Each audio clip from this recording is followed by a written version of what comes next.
Guess what? The dead sees you. And the dead sees you as someone who's in a cocoon, whether you're aware of that or not. So the other side, the spirits can see the spiritual energy cocooning you. You can't see it, maybe you feel it, but that's how you're being seen at this time, is that you're like a larva. That's how you're being seen in the spiritual. So yes, your spiritual like rank, so to speak, is going up, and you're about to literally be reborn in the spiritual.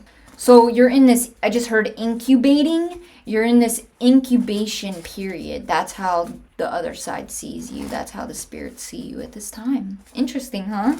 So let's get more info. Better to die on your feet than to live on your knees.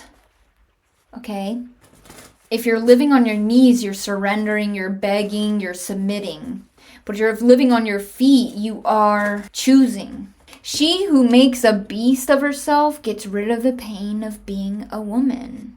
So the thing is that it's way more empowering to own the beast of who you are than to be made into one, than to be casted into one. So you stand on it again and again and again. You say no and you stand on it again and again and again. You say no and you stand on it again and again and again. Eventually, they turn you into a beast. So the thing is I feel like I'm talking to someone who chose to just become the beast first. The culmination of that is creating a very powerful, pivotal outcome.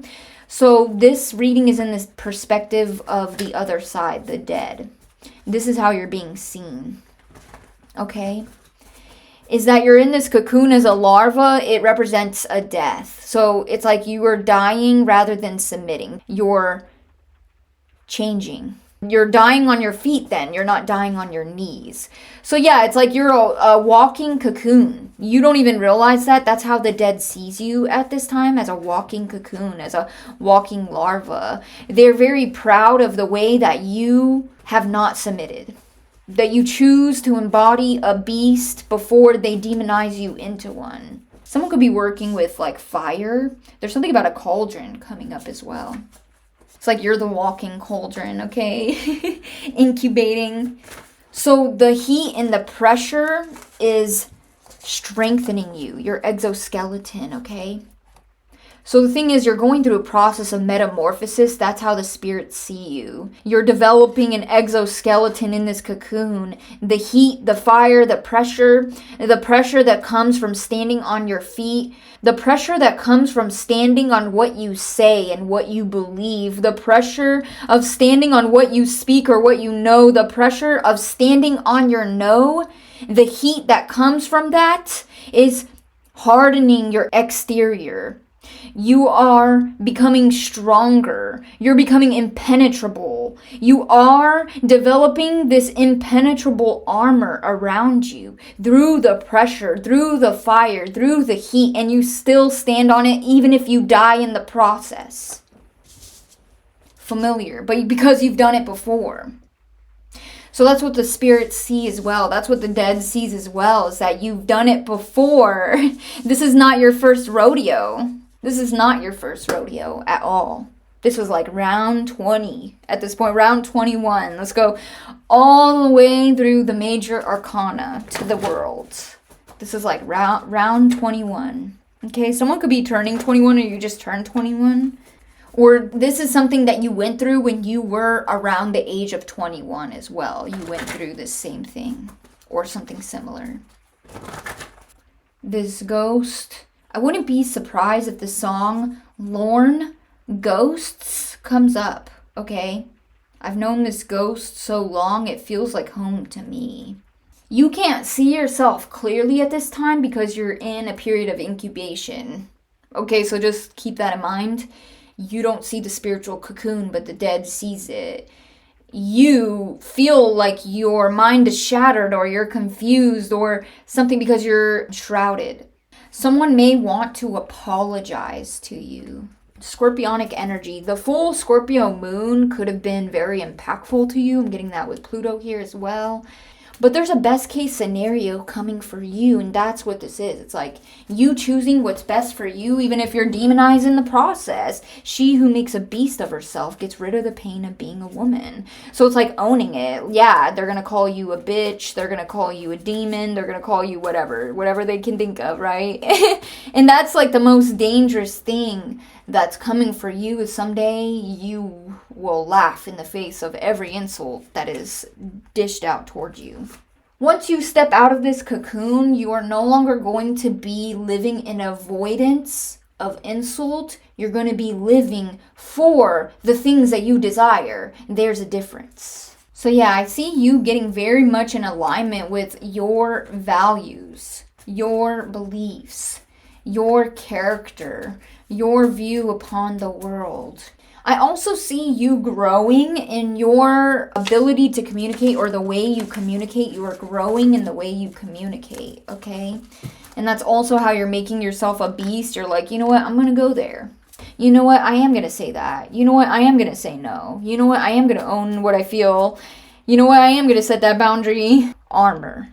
You are. See, it's confirmation that you literally are cultivating an exoskeleton. So the spirits see that you are developing a thick skin. This is about strong boundaries, strong protection. This is about being impenetrable.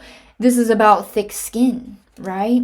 So that's what's happening in this incubation period. It's like you are developing a thick skin that you're going to get to the point where being called something like a bitch will just make you giggle. It'll make you laugh. Okay, that's what I'm getting. It's not going to hurt. You're going to just like laugh because you're going to be like, you're right. Or I don't know, it's just not going to affect you like that. It's not going to trigger shame because you won't hold shame behind it, or you'll recognize that it's the shame of the insulter trying to root it back into your being, but it's not going to be able to because your skin is too thick, right? It'll ricochet and go back to the sender. After this incubation period, a lot of spiritual attacks aren't gonna stick the same as before. Okay, a lot of times we don't want to talk about the ways that we have holes in our energetic body, or we have weak spots in our energetic body that allow baneful work to enter and to manifest, okay? So yeah, it's like a lot of your energetic body and the holes in it, the wounds in it, they're healing too, all right? Something like that. Repair. Someone here could be getting heartburn. Be careful about your acidity levels or what you're eating, because I'm getting heartburn here. But I'm also getting that it's something about your anger. So while you're in this incubation period, you're having a short, fleeting bout of fermentation, so to speak. So the anger that you hold within during this incubation period, it could be creating physical symptoms like heartburn. It's almost like this rage within you, or this anger within you during this incubation period. It becomes very potent. The anger, it like seethes within you or ferments within you, but it's short-lived, because once the cocoon breaks, or once the incubation period is over, it's all coming out, or it's all unleashed, or something like that, okay? So just know that there is something called the black fast. So during this incubation period, it might be very helpful for you to adopt a vegan or vegetarian diet. Vegan is best. What you ingest into your body does affect your spiritual connection. It does affect everything. So the letter W could be significant here. WW. I'm getting something about a website. www. You're gathering flowers. Literally. Okay, so that could be literal, but that could also be a metaphor. But I'm seeing imagery of you like going out into nature and gathering flowers. What that could mean is that the dead are going to be giving flowers to you. It's like the opposite. It's the other way around, right? Instead of you giving flowers to the dead are going to give flowers to you. I see you gathering flowers. But yellow is about happiness, and whimsy is about being playful. It's delightful absurdity, but this is also creativity, and it's part of your destiny here. It's part of your destiny to free yourself. It's part of your destiny to stand on 2 feet and not submit. It's part of your destiny to die rather than submit and see yourself reborn as a flower, or see yourself reborn into joy and whimsy and delight, and gathering a lot of that. Like, it's literally within your destiny to be happy. Okay? Joy. Whimsy. So you're finding whimsy in it all. You're embracing it all. And also I'm getting something about people really jiving with you, fucking with you, okay? Something like that. Finding the right people. After this incubation period, you are going to be aligned with your destiny or your purpose in such a way that you will embrace it all. And you're going to find joy and whimsy in it all. And you're going to gather more and more happiness than you... Yeah, that's what you're reaping it. You're reaping it, okay? Someone is going to call you in the evening, okay? To tell you how they feel. Wow, this song has not come up in a reading in a long time. I'm going to tell you something you don't want to hear. I'm going to show you where it's dark, but have no fear. So this is a message from the dead. They're going to come through at night to deliver a vision, a dream, a message. It's not going to be what you want to hear, okay? You might be rejecting someone as well who's trying to hand you an empty cup. And that's something you have to watch out for when you're dating as well.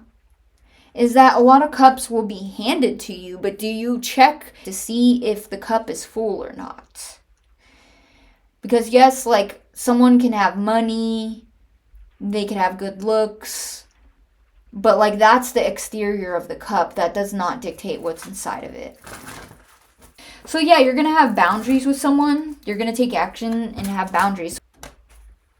Yeah, see, I can't make this up. Empty cups. It's like you're being handed a cup, but there's no water in it. That's the thing. It's like, you're like, I don't want a cup if there's no water. Like, thank you for the cup. Like, what are you supposed to do with that? There's nothing to drink. What, are you supposed to fill it up and give it back to the person who gave it to you? Like, that's like literally what's going on, right? They're like, here's my empty cup. Take it. I love you. And really, they're just asking you to fill up their empty cup. They got nothing in their cup. And then they're going to take it back, right? When it's full. Like, something like that. That's literally what I'm getting. So, yeah, you're going to have boundaries with this person. You're going to cut them off. You're going to walk away or something like that. Yes, boundaries. Literally, this is my card for boundaries. You're standing on it, too. So, congratulations.